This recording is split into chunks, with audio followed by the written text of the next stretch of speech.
Welcome back. In a recent Rapid game, I ran into an endgame problem where I was low on time, and I knew I was ahead because I had a queen and a king, and my opponent had a rook and a king. But I had a way to force the draw, and seeing that my opponent had a lot more time than I did, I forced the draw by sacrificing my queen for their rook, because otherwise I was afraid I would lose on time.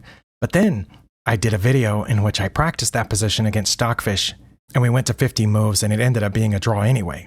And it took a lot longer than 50-something seconds, which is what I had on the clock in the game. I'm going to practice that again here on Lichess. I've pulled up the board editor and brought up the exact position. It's a little off the screen, but once I click continue from here and play against the computer, it should be cropped correctly. So let me click on that, play with the computer. It's going to be white to move if I clicked the right button. Okay, that does look like it's cropped correctly. And what I found out by analyzing my 50 move draw against the computer last time is that I just need to continue moving away from that king so that the rook can't check me again. And then it did go down there. Okay, now I remember I was supposed to check, and with the help of Stockfish and analyzing, I was able to pull out the win here. Initially, the evaluation gives this position like a +1 or a +3, something like that, but quickly it turns into like +50. I just have to make the right moves. And let's see if I can do it in the fewest number of moves. We're already on move 3. And see, what I did here when I was actually playing it against Stockfish is I think I just kept checking. And my idea was to try to end up getting a fork where I would end up winning the rook. But when I analyzed it, I think it said to come down here. Okay. And I don't remember what to do after that. I don't remember. Should I bring my king? Because my queen is keeping their king from coming closer to the rook. If I bring my king, though, it's just going to move somewhere, isn't it? I don't remember. I do remember that if I bring my queen here to check, of course, they can move to protect their rook. And then I can't quite make it to where I want it to be to try to win the rook. Yeah, so I don't remember exactly what the answer was in this position, but I am going to try to check.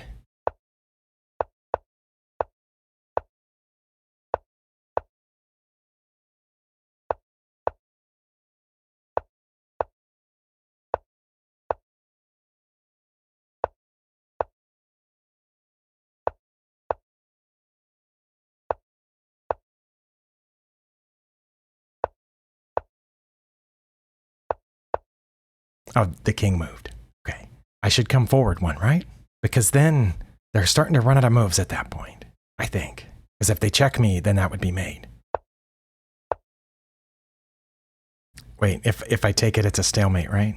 Okay. Well, and then if I don't take it, if I move out of check, they get my queen. So I messed up. But yeah, if I take it, that's a stalemate. That's what I thought. And okay, well, I thought I had them. Let's do it again. I'm going to go back to this position on the board, and I'm going to click continue from here, because I've got to be able to win this, and I'm glad that I took the draw when I did in that game, as I said in the previous video where I tried this. But I should have been able to win it. I should be able to win a queen versus rook endgame. Okay, that's not what it did previously. Previously it went here. That's different. So already we're in completely new territory. I guess back here again, trying for the fork at some point, but the computer's going to be too smart to allow that to happen, I think. I can't get there from here. I know it can block with the rook, but then I can come around. It didn't block with the rook. Okay. I can check here then. But then how can I get that rook? See, that's the thing. How can I get that rook?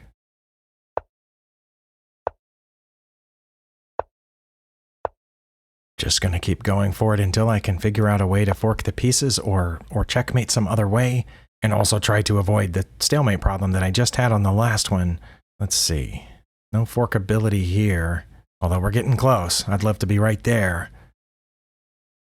Let's see. Is it going to go down? Probably. Oh, it went there. Can't fork from that position.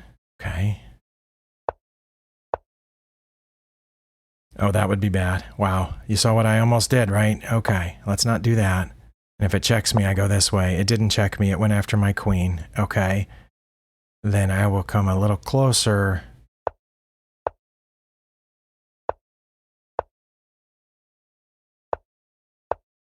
Let's see. There's a check.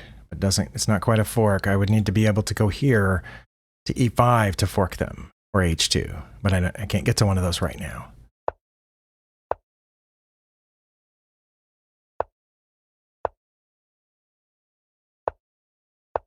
Okay, here I can check, but then they block with the rook. What if I check here? And again, I would need to get to a square that I can't get to in order to fork the two pieces. But now I can check here, and they can't block with the rook, but then they can get out this way. Ah, but then I could check them on f5. Let's see if they try that. They did. Okay. See, in this case, I was able to fork the two pieces eventually. And now I know how to win this. It's been 22 moves, but I can win in less than 22. I'm pretty sure. I am just going to trap their king on a smaller and smaller box until I have it on a side or a back rank. Okay, I think they've got it trapped down on 2 ranks now. Will it go to the side? It did not. So now I bring my king. It did go to the side, and now it's trapped in just those 4 squares there, h1 through 4. And then this is short work here. It'll be less than 50 moves. So I did it in this case, but in this case, Stockfish played something against me that it didn't play against me previously. Okay, well, it took 31 moves. I should try one more, shouldn't I? See if I can do it. See if I can do it twice in a row. I don't know that I can. Let's go back to this position on the board editor. Click continue from here.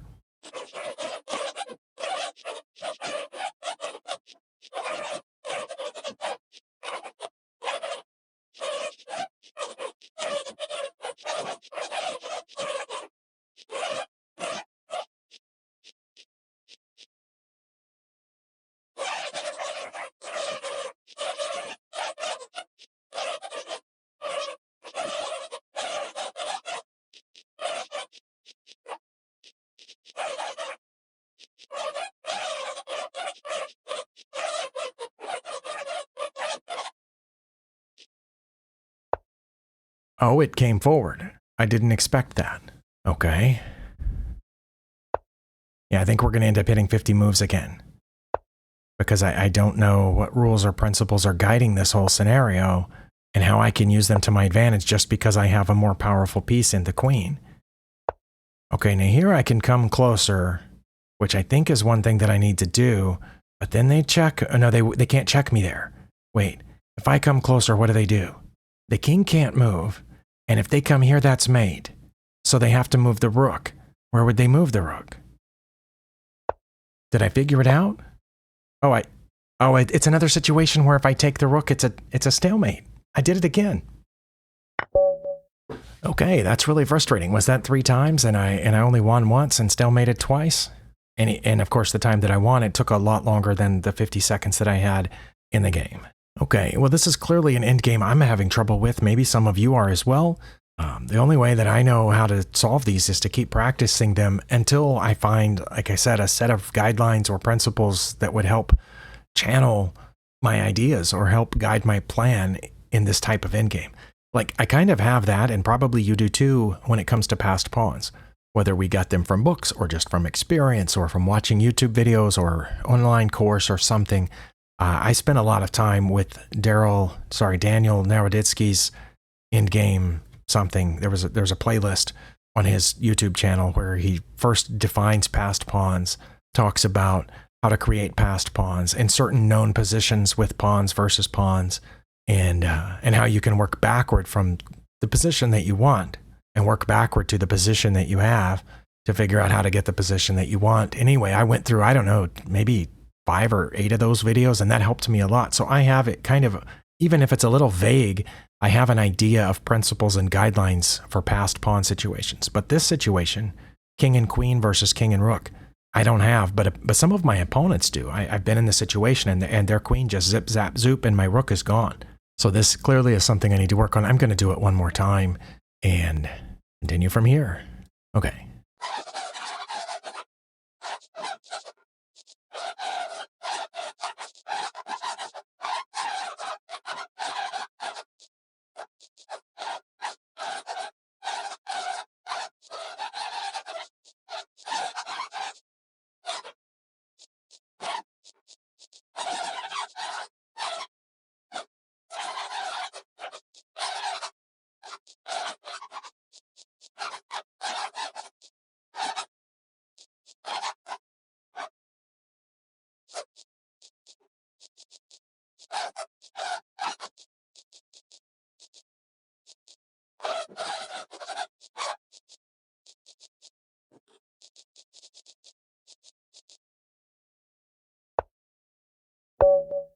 And we went to the 50 moves that time. Okay. If any of you know a resource or YouTube video or web page, anything like that, that talks about king and queen versus king and rook, let me know. Because, or if you just happen to know some of the guidelines and principles that I was talking about, feel free to try to explain some of those to me in the comments. I know some of you probably know how to do this, as you saw, and 4 tries, I think. I only won once. And in the others, I avoided losing, but I'm not fighting to avoid a loss. I'm fighting to avoid a stalemate, and I couldn't 3 out of 4 times. So it's something to think about if you don't know yet, and you're headed toward one of these end games. Something to know. I don't know if there are general principles or guidelines about this, but if there are, I would sure like to know them, because all I could think of was trying to keep checking, so because it's not a stalemate if they're in check, trying to keep their rook from being able to trade off for my queen, because that would be a draw by insufficient material. And in a couple of cases there, I need to avoid the situations where they can force me to take their rook and then they don't have a legal move. And I'm pretty sure that in the one that I did win, I'm pretty sure it's because Stockfish did something different that my brain was able to latch onto. I found a way to fork the pieces and win the rook. That might have been a mistake because I'm not playing the strongest Stockfish ever. I know it's still better than me, and whatever, I'm playing level 7 here. That can beat me every time in actual games. Of course, here I should be able to win every time because I have the queen. So anyway, if you made it this far, I do appreciate you spending your time here, and I'll see you next time.